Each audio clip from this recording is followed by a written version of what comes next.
اس احتجاج میں شیخ مجیب الرحمان نے بھی بھرپور حصہ لیا، بلکہ گرفتاری سے بھی وہ بال بال بچے۔ بنگالیوں کے احتجاج کے باوجود کچھ روز کے بعد جب قائد اعظم ڈھاکہ آئے تو انہوں نے بھی اپنی تقریر میں اردو ہی کو قومی زبان قرار دینے کا اعلان کر دیا۔ قائد اعظم کی تقریر کی وجہ سے وقتی طور پر بنگالی زبان کی تحریک کمزور تو ہوئی، لیکن 11 ستمبر 1948 کو جب قائد اعظم کی وفات ہوئی تو یہ تحریک پھر زور پکڑنے لگی۔ اگلے ہی برس 23 جون 1949 کو عوامی مسلم لیگ کے نام سے ایک بنگالی قوم پرست پارٹی قائم ہوئی، جسے بعد میں عوامی لیگ کا نام دے دیا گیا۔ اس جماعت کو قائم کرنے والوں میں حسین شہید سہروردی اور مولانا بھاشانی جیسے اہم بنگالی لیڈرز کے علاوہ شیخ مجیب الرحمان بھی شامل تھے۔ شیخ مجیب الرحمان اس پارٹی کے جوائنٹ سیکرٹری تھے۔ تو اب اس تنظیم نے مسلم لیگ کی اردو کو قومی زبان بنانے کی پالیسی کو ریجیکٹ کر کے بنگالی زبان کے حق میں اور بنگالی نیشنلزم کے حق میں تحریک چلانا شروع کر دی۔ بعد میں عوامی لیگ کے ساتھ بنگال کے مقبول اور منجھے ہوئے سیاستدان اے فضل حق بھی شامل ہو گئے۔ یوں ایک نیا سیاسی اتحاد وجود میں آیا جسے جگتو یا جگتو فرنٹ کا نام دیا گیا۔ اس سیاسی اتحاد نے مشرقی پاکستان کو خود مختاری دینے کے لیے 21 نکاتی منشور یا مینیفیسٹو پیش کیا۔ اس مینیفیسٹو میں کہا گیا تھا کہ دفاع، کرنسی، خارجہ امور اور کمیونیکیشنز یعنی ٹیلی فون، ٹیلی گراف وغیرہ ان جیسے شعبے وفاقی حکومت کے پاس رہیں اور باقی تمام شعبوں میں مشرقی پاکستان کو، بنگال کو خود مختاری دے دی جائے۔ انہیں 21 نکات کی بنیاد پر جگتو فرنٹ نے، جسے یونائٹڈ فرنٹ بھی کہا جاتا تھا، 1954 میں بنگال کی ریاستی اسمبلی کا الیکشن لڑا اور حکمران جماعت مسلم لیگ کو اپسیٹ شکست دی۔ اس الیکشن میں جگتو فرنٹ کو 97% ووٹ ملے۔ 309 نشستوں کے ایوان میں اس نے 223 نشستیں جیت لیں۔ یہ ایک واضح برتری تھی۔ اس کے مقابلے میں مسلم لیگ کو صرف 3% ووٹ ملے اور بمشکل 9 نشستیں مل سکیں۔ لیکن اب ہونا تو یہ چاہیے تھا کہ جگتو فرنٹ کی کامیابی کے بعد پاکستان کی مرکزی حکومت بنگالی عوام کے مطالبات کو سیریس لیتی، لیکن افسوس ایسا ہو نہ سکا۔ گورنر جنرل غلام محمد اور ان کے حواریوں نے جگتو فرنٹ کی انتخابی کامیابی کے جواب میں سازش کرنا شروع کی، جس سے پھر خوفناک نتائج نکلے۔ الیکشن کے نتیجے میں اے فضل حق، جنہوں نے قرارداد پاکستان بھی پیش کی تھی، وہ مشرقی پاکستان کے وزیر اعلیٰ بنے۔ 15 مئی 1954 کو مشرقی پاکستان کی کابینہ نے حلف اٹھایا، جس میں شیخ مجیب الرحمان کو وزارت زراعت کا، ایگریکلچر کا عہدہ دیا گیا۔ جس روز یہ سب کچھ ہوا، یہ کیبنٹ بنی، اسی روز ڈھاکہ کے قریب آدم جی جوٹ مل میں بنگالی اور غیر بنگالی ورکرز میں ایک تصادم ہوا اور 400-500 لوگ مارے گئے۔ اخبارات میں ان فسادات کا الزام فضل حق پر لگا دیا گیا۔ فضل حق سے یہ بات بھی منسوب کی گئی کہ انہوں نے امریکی اخبار دا نیو یارک ٹائمز کو ایک انٹرویو میں ایک بیان میں کہا ہے کہ وہ بنگال کو پاکستان سے آزاد کروانا چاہتے ہیں۔ تو دوستو، مشرقی پاکستان میں فسادات اور فضل حق کے اس مبینہ پاکستان مخالف بیانات کو بنیاد بنا کر 23 مئی 1954 کو گورنر جنرل غلام محمد نے جگتو فرنٹ کی حکومت 97% ووٹ لینے والی حکومت کو برطرف کر دیا۔ فضل حق کو غدار قرار دے کر گھر میں نظر بند کر دیا گیا۔ اردو بنگالی جھگڑے کے بعد یہ دوسرا واقعہ تھا جس نے شیخ مجیب کے دل میں مغربی پاکستان کے خلاف نفرت کو بڑھاوا دیا۔ اگرچہ بعد میں فضل الحق کو اگلے برس 1955 میں پاکستان کا انٹیریئر منسٹر، وزیر داخلہ بھی مقرر کیا گیا اور وہ 1956 تک یعنی اگلے سال تک اس عہدے پر فائز رہے۔ حسین شہید سہروردی بھی 1956 سے 1957 تک پاکستان کے وزیر اعظم رہے۔ اسی طرح 1955 میں ہی شیخ مجیب الرحمان بھی پاکستان کی آئین ساز اسمبلی کے رکن منتخب ہوئے۔ اس کے علاوہ وہ حسین شہید سہروردی کی کابینہ میں وزیر صنعت بھی رہے۔ لیکن جگتو فرنٹ کی حکومت کو جس طرح برطرف کیا گیا تھا اور دونوں طرف الزام تراشی کا جو ماحول تھا، اس نے نفرت کی ایسی فضا پیدا کر دی جو پھر کبھی ختم نہ ہو سکی۔ اس سب کے باوجود دوستو، شیخ مجیب الرحمان اب بھی پاکستان کے ساتھ چلنے کو تیار تھے۔ وہ پاکستان کی آئین ساز اسمبلی کا رکن تھے۔ آپ میں سے شاید بہت سے دوستوں کے لیے یہ حیرت انگیز بات ہو، لیکن یہ حقیقت ہے کہ 1956 میں پاکستان کا جو پہلا آئین تیار ہوا، اسے تیار کرنے والوں میں شیخ مجیب الرحمان بھی شامل تھے۔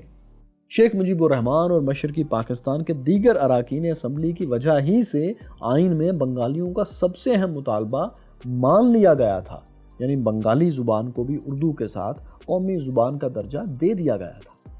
تاہم آئین کے تحت قومی اسمبلی میں مشرقی اور مغربی پاکستان کی نشستوں کی تعداد برابر رکھی گئی تھی، یعنی 155 نشستیں ہر صوبے کو الاٹ کر دی گئی، چاہے کسی کی آبادی کتنی بھی ہو۔ یوں بظاہر گلے شکوے ختم ہو گئے کچھ دیر کے لیے۔ دوستو 1956 کے آئین نے ایک ہلکی سی امید پیدا کر دی تھی کہ مشرقی اور مغربی پاکستان ساتھ ساتھ چل پائیں گے۔ اس آئین کے تحت 1959 میں الیکشن ہونا تھے۔ اگر یہ الیکشن ہو جاتے اور سیاسی عمل کو جاری رہنے دیا جاتا تو شاید شیخ مجیب الرحمان کبھی بھی علیحدگی کی طرف نہ جاتے، لیکن ہوا یہ کہ میجر جنرل اسکندر مرزا نے جنرل ایوب کی مدد اور آشیرواد سے اکتوبر 1958 کو مارشالہ لگا دیا اور اسمبلی کو برطرف کر دیا، آئین کو مسترد کر دیا۔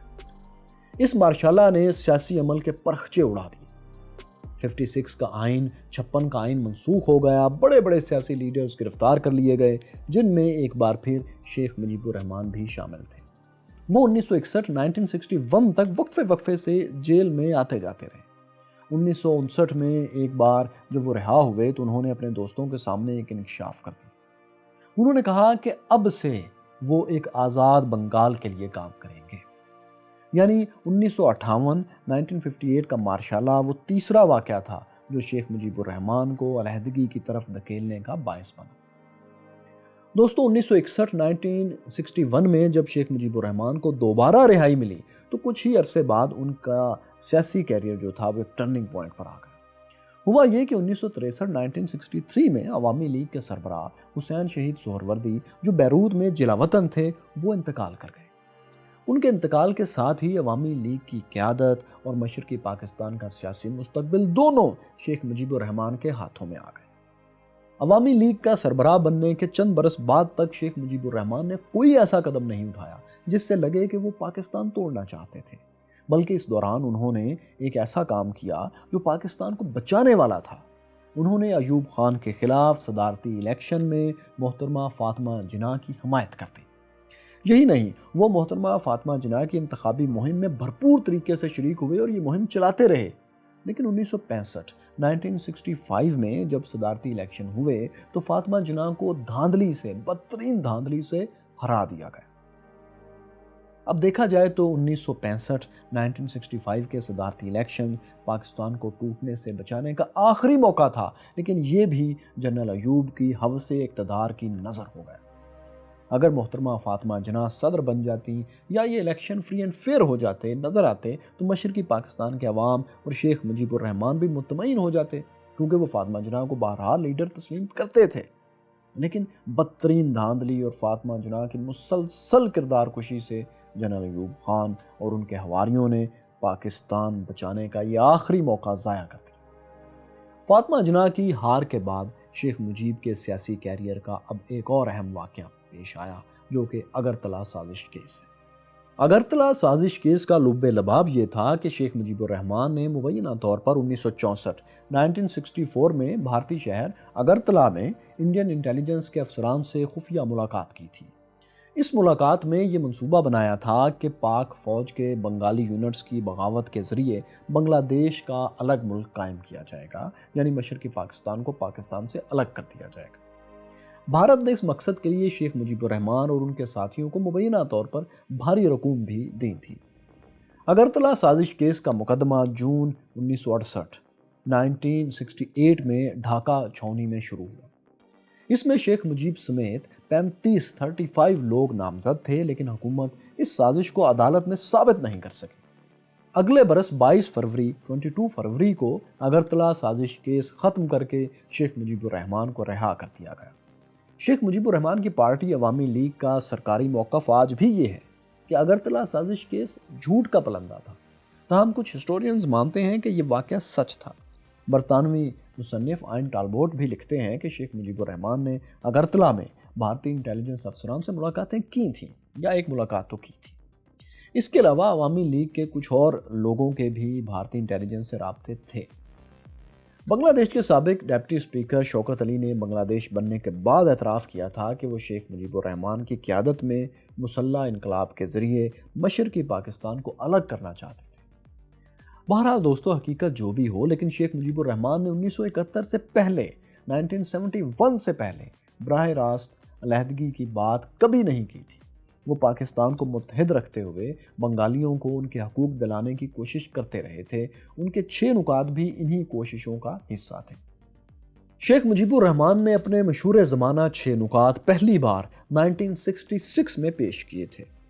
ان نکات میں انہوں نے صرف ڈیفنس اور فورن افیئرز کو مرکزی حکومت کے حوالے کرنے اور باقی تمام امور صوبوں کے ذمے ڈالنے، ان کے حوالے کرنے کا مطالبہ کیا تھا۔ انہوں نے مشرقی پاکستان کی الگ کرنسی، الگ فورن ریزرو یعنی الگ اسٹیٹ بینک اور الگ پیراملٹری فورسز کے قیام کا بھی مطالبہ کیا تھا۔ اور آپ جانتے ہیں کہ یہ نکات شیخ مجیب الرحمان نے کہاں پیش کیے تھے اور انہیں پیش کرنے سے پہلے ان کے الفاظ کیا تھے؟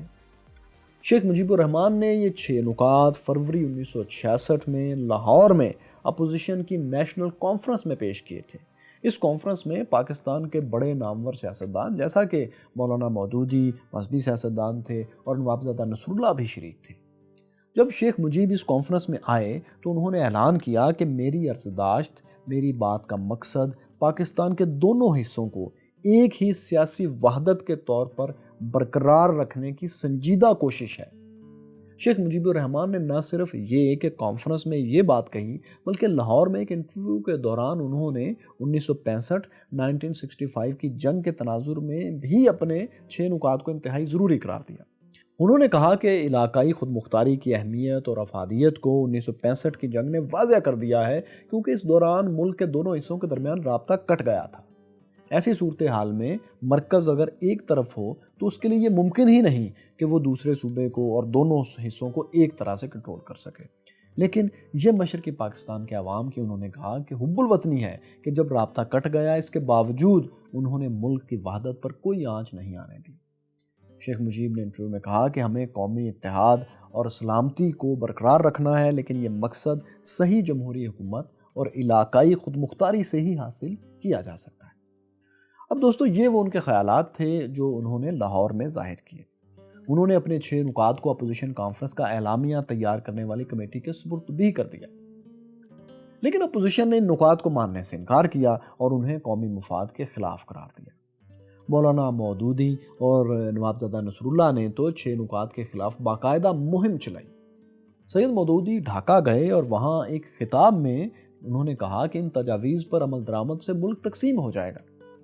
ایسی ہی باتیں کئی اور سیاستدان بھی دوستوں کہہ رہے تھے۔ اس حوالے سے ایک دلچسپ سازشی تھیوری بھی بنی۔ وہ تھیوری یہ تھی کہ شیخ مجیب کے 6 نکات ایوب خان حکومت کی سازش تھے۔ یہ 6 نکات ایوب خان کے سیکرٹری الطاف گوہر نے تیار کیے تھے اور ان کا مقصد اپوزیشن میں پھوٹ ڈالنا تھا۔ یہ بھی کہا جاتا ہے کہ شیخ مجیب اپوزیشن کانفرنس میں شرکت کے لیے ایک سرکاری بینک کی گاڑی میں آئے تھے اور محکمہ اطلاعات کی گاڑی میں واپس گئے تھے۔ بہرحال یہ سازشی تھیوری دوستوں کبھی ثابت نہیں ہو سکی۔ ایک صحافی جس نے اس دور میں 6 نکات میں الطاف گوہر کے ملوث ہونے کی یہ سازشی کہانی لکھی تھی، اس پر عدالت نے اس صحافی کو 80,000 روپے جرمانہ بھی کر دیا تھا۔ اب یہ سازشی تھیوری ہو یا نہ ہو، یہ تو حقیقت ہے کہ اتنے فاصلے پر خود مختاری کے بغیر موجود رہنا، اپنی علاقائی سلامتی برقرار رکھنا، بہرحال ایک لاجیکل بات ہے جو آج بھی پاکستان کے چاروں صوبے سمجھتے ہیں، اور 18ویں ترمیم اس کا ثبوت بھی ہے کہ علاقائی خود مختاری ملک کی سلامتی کے لیے اہم ترین چیز ہے۔ تو دوستو، شیخ مجیب کے 6 نکات کو اپوزیشن رہنماؤں اور ایوب حکومت نے علیحدگی کا ایجنڈا قرار دے دیا اس وقت۔ ہم اگر اب یہ مان بھی لیں کہ علیحدگی کا ایک ایجنڈا تھا، تو بھی 6 نکات پاکستان کے لیے فائدہ مند نہیں تھے۔ اگر ان 6 نکات پر اس وقت عمل ہو جاتا تو مشرقی پاکستان ایک سیاسی عمل کے نتیجے میں اگر الگ ہوتا تو ہوتا۔ اس کے لیے ایک خونی جنگ اور شکست کی ذلت آمیز جو سانحہ سہنا پڑا پاکستان کو، وہ نہ سہنا پڑتا۔ مائی کیوریس فیلوز، مغربی پاکستان میں شیخ مجیب کے 6 نکات کو بہت سی پارٹیوں نے اور دائیں بازو کی پارٹیوں نے اہمیت بالکل نہیں دی، مرکز کی ملٹری پاور نے بھی نہیں دی۔ البتہ نیب جیسی بہت سی تنظیمیں ان کی حمایت کر رہی تھیں، نیشنل عوامی پارٹی جو اس وقت پاکستان کی ایک بڑی سیاسی جماعت تھی۔ لیکن جب جنرل یاہیہ نے اقتدار سنبھال کر 69 میں انتخابات کا اعلان کیا تو شیخ مجیب نے مشرقی پاکستان میں اپنی ساری مہم انہی 6 نکات کی بنیاد پر چلائی۔ مغربی پاکستان میں نیب بھی ان نکات کی حمایت کر رہی تھی، لیکن شیخ مجیب کو مغربی پاکستان سے ایک شکوہ تھا جو بہت عرصے سے تھا کہ وہ ان کے نکات نہیں مان رہے۔ اب ان کا رویہ اس الیکشن کے قریب آتے آتے زیادہ جارحانہ ہونے لگا۔ وہ اپنی تقریروں میں مغربی پاکستان اور خاص طور پر پنجابیوں کو غاصب قرار دیتے تھے۔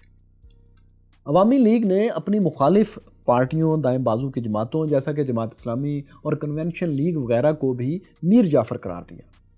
بنگالی جتھوں نے شیخ مجیب الرحمان کے اشارے پر یا پھر اپنے طور پر ایسے ماحول بننے کے بعد ان جماعتوں کے حامیوں پر مشرقی پاکستان میں حملے بھی شروع کر دیے۔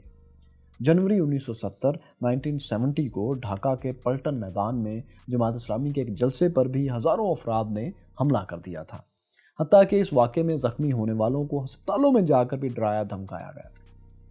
11 جنوری 1969 کو شیخ مجیب الرحمان نے ڈھاکہ کے پلٹن میدان میں اپنے خطاب میں مشرقی پاکستان کو بنگلہ دیش کہا۔ انہوں نے یہ اعلان کیا کہ 1956 کے آئین میں مشرقی اور مغربی پاکستان کی برابر نشستوں کا اصول ماننا ایک غلطی تھی۔ اب یہ اصول بنگلہ دیش کے عوام پر ٹھونسنے کی کوشش کی گئی تو انہوں نے کہا کہ اس کی وہ زبردست مخالفت کریں گے۔ اس طرح الیکشن سے 2 روز پہلے 5 دسمبر کو انہوں نے یہ اعلان بھی کیا کہ آج سے مشرقی پاکستان کو بنگلہ دیش ہی کہا جائے۔ دوستو، یہ ساری باتیں 70 کے الیکشن سے پہلے ہو رہی تھیں۔ ان سب سے ظاہر تھا کہ شیخ مجیب الرحمان علیحدگی کی فضا بہرحال تیار کر رہے تھے۔ یعنی 1959 میں انہوں نے آزاد بنگال کا جو خواب دیکھا تھا اسے پورا کرنے کی کوشش انہوں نے شروع کر دی تھی، تاہم آزادی کا اعلان انہوں نے اب تک نہیں کیا تھا۔ کیوں؟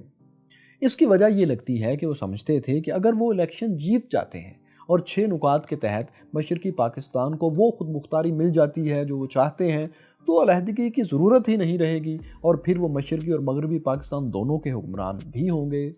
تو ان کا ایجنڈا اس طرح کا بھی شاید ہو سکتا ہے، لیکن ایجنڈا ان کا جو بھی ہو، شیخ مجیب الرحمان نے الیکشن سے پہلے سب کچھ کہا مگر آزادی کا نام نہیں لیا۔ وہ اب بھی الیکشن میں حصہ لینے جا رہے تھے اور سیاسی عمل کا حصہ بننے پر تیار تھے تو جا رہے تھے نا۔ لیکن 1970 کے الیکشن کے بعد صورتحال تیزی سے بدلی۔ اب دیکھیے کہ 7 دسمبر 1970 کو جب الیکشن ہوئے تو شیخ مجیب الرحمان نے ملٹری اسٹیبلشمنٹ کے مارشاء اللہ حکومت کے اندازوں کے برعکس لینڈ سلائیڈ وکٹری مشرقی پاکستان میں حاصل کر لی۔ سوائے 2 نشستوں کے مشرقی پاکستان کی تمام نشستیں انہوں نے جیت لی۔ اس کے ساتھ انہیں قومی اسمبلی کی کل 313 نشستوں میں سے ریزرو سیٹس ملا کر 167 سیٹس مل گئی۔ وہ حکومت بنانے کی پوزیشن میں تھے اب، لیکن انہیں حکومت بنانے کا موقع نہیں دیا جا رہا تھا۔ صدر جنرل یحییٰ خان اسمبلی کا اجلاس بار بار اعلان کرتے اور بار بار اسے ملتوی کر دیتے۔ وہ اقتدار چھوڑنے پر تیار نہیں تھے اور شیخ مجیب الرحمان پر کوئی ایسا فارمولہ وہ تھوپنا چاہتے تھے جس کے تحت وہ خود صدر برقرار رہ کر کسی کو اقتدار منتقل کر سکیں۔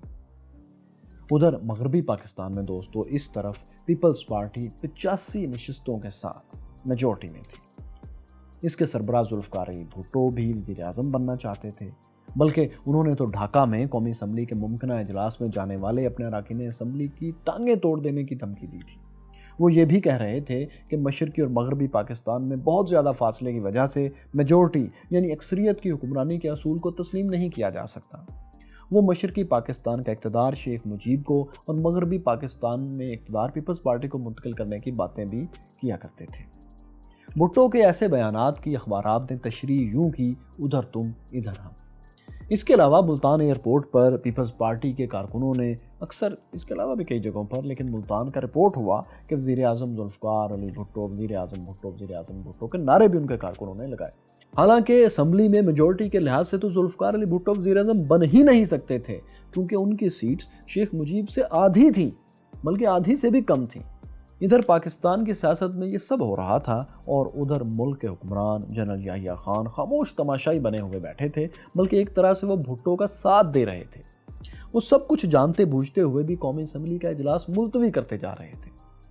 شیخ مجیب نے دسمبر 1970 سے مارچ 1971 تک تقریباً 4 ماہ انتظار کیا کہ اقتدار انہیں منتقل کیا جائے، اسمبلی کا اجلاس بلایا جائے اور اس میں اقتدار کے منتقلی کا جو بھی طریقہ کار ہے وہ کیا جائے۔ الیکشن کے بعد اکثریتی جماعت کو حکومت دینے کے لیے یہ عرصہ بہت ہوتا ہے، لیکن افسوس کہ ایسا ہوا نہیں۔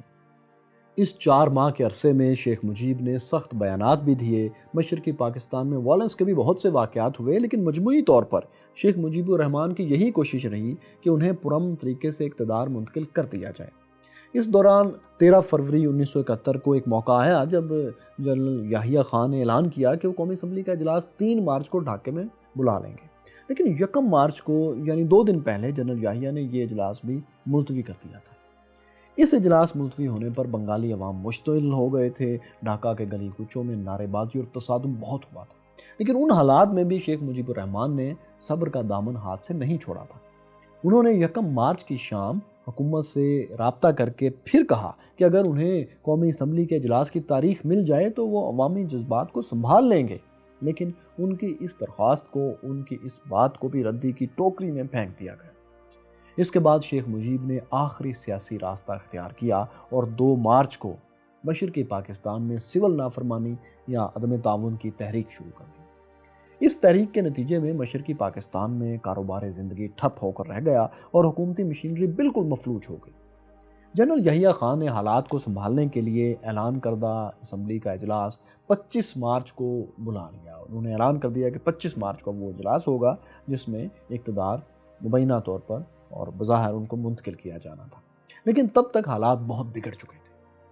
اب شیخ مجیب اپنی مرضی کی شرائط پر اسمبلی کے اجلاس میں شرکت کرنا چاہتے تھے۔ 7 مارچ کو ڈھاکہ کے پلٹن گراؤنڈ میں 10 لاکھ افراد سے خطاب کرتے ہوئے انہوں نے اپنی شرائط پیش کر دی۔ انہوں نے پاکستانی حکومت سے مارشاء اللہ ہٹانے، اقتدار عوامی نمائندوں کے سپرد کرنے اور مشرقی پاکستان میں فسادات کی تحقیقات کا مطالبہ کیا۔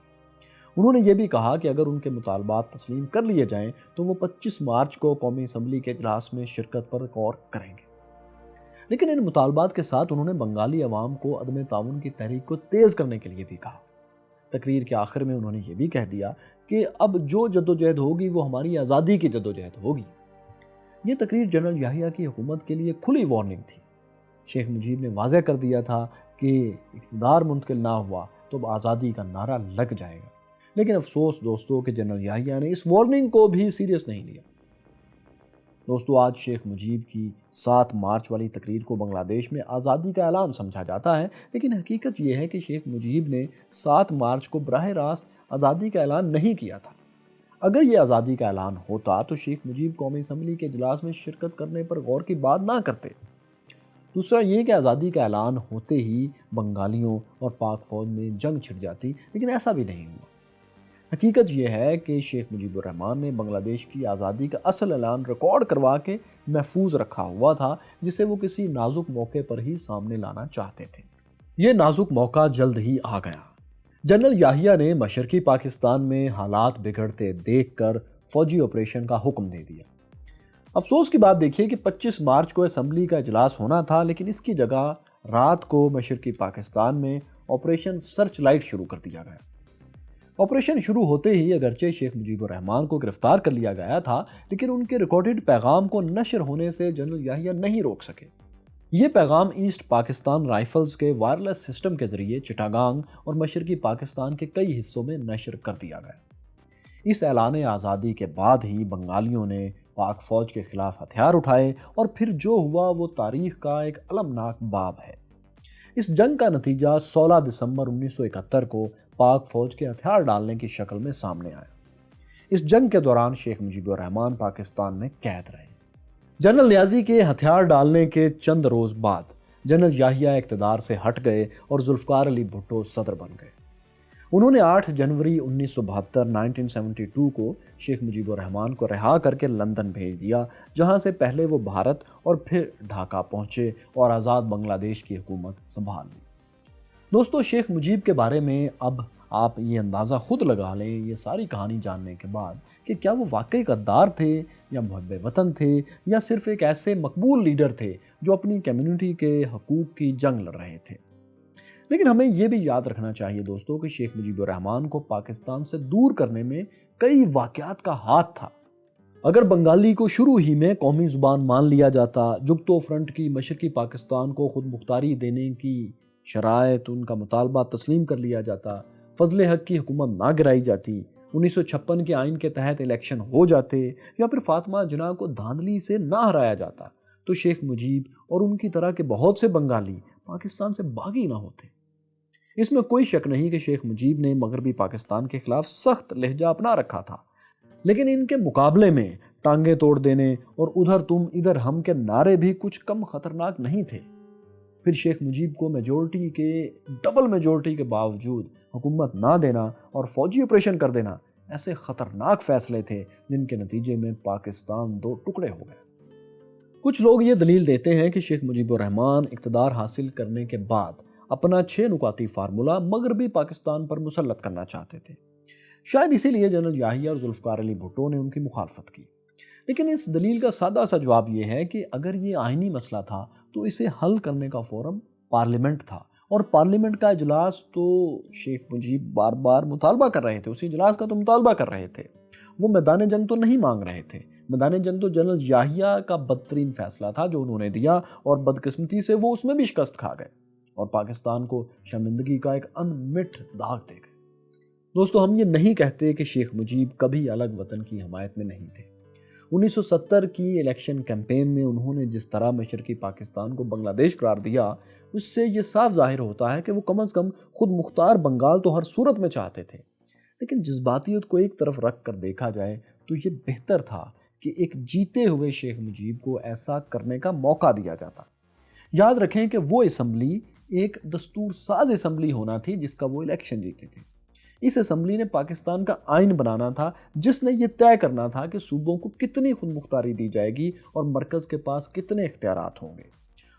پارلیمنٹ میں بیٹھ کر یہ سب باتیں کرنے کو ابھی بہت وقت تھا، لیکن اس وقت کے مغربی پاکستان کے لیڈرز نے دور اندیشی نہیں دکھائی اور بھارت کو وہ کھیل کھیلنے کا موقع مل گیا جس کے نتیجے میں بنگال جسے الگ ہونا ہی تھا وہ الگ ہوا تو ناقابل بیان تلخ یادیں چھوڑ گیا اور المناک طریقے سے الگ ہوا۔ ایک خونی علیحدگی ہوئی جس سے بچا جا سکتا تھا۔ دوستو، شیخ مجیب نے شاید جلد بازی میں بنگلہ دیش تو بنا لیا، لیکن وہ وہاں بھی سکون سے حکومت نہیں کر سکے۔ ان کا بنگلہ دیش کو سنار بنگلہ یا گولڈن بنگال بنانے کا وعدہ پورا نہ ہو سکا جو انہوں نے الیکشنز میں کیا تھا۔ چند برس ہی میں بنگالی عوام ان سے مایوس ہو گئے، فوج نے بھی بغاوت کر دی ان کے خلاف۔ 15 اگست 1975 کو بنگالی فوج کے کچھ جونیئر افسران ٹینکوں پر سوار ہو کر ڈھاکہ میں صدارتی محل پہنچے اور انہوں نے شیخ مجیب، ان کی بیوی، 3 بیٹوں اور 2 بہوؤں کو ہلاک کر دیا۔ اس قتل عام میں شیخ مجیب کی 2 بیٹیاں شیخ ریحانہ اور شیخ حسینہ واجد محفوظ رہیں کیونکہ وہ اس وقت جرمنی میں تھیں۔ شیخ مجیب تو جان سے چلے گئے، لیکن ان کی پولیٹیکل لیگیسی یا سیاسی وراثت ان کی بیٹی شیخ حسینہ واجد کی شکل میں اب بھی موجود ہے۔ شیخ حسینہ واجد بنگلہ دیش کی اس وقت وزیر اعظم ہے۔ دوستو، یہ وہ مختصر کہانی ہے جسے جاننے کے بعد آپ خود فیصلہ کر سکتے ہیں کہ شیخ مجیب غدار تھے یا اپنے لوگوں کے لیے زیادہ سے زیادہ حقوق چاہنے والے ایک مقبول لیڈر تھے۔ آپ اپنی رائے کمنٹس میں ضرور دیجیے۔ لیکن اگر دوستو آپ نے 1971 کی جنگ کی تفصیلی ڈیٹیل کہانی نقشوں کے ساتھ دیکھنی ہے تو دیکھو سنو جانو کہ یہ مکمل سیریز ضرور دیکھیے۔ پھر کیا آٹومن امپائر دوبارہ قائم ہو سکتی ہے؟ اس بات کا جواب آپ کو اس ویڈیو میں مل جائے گا۔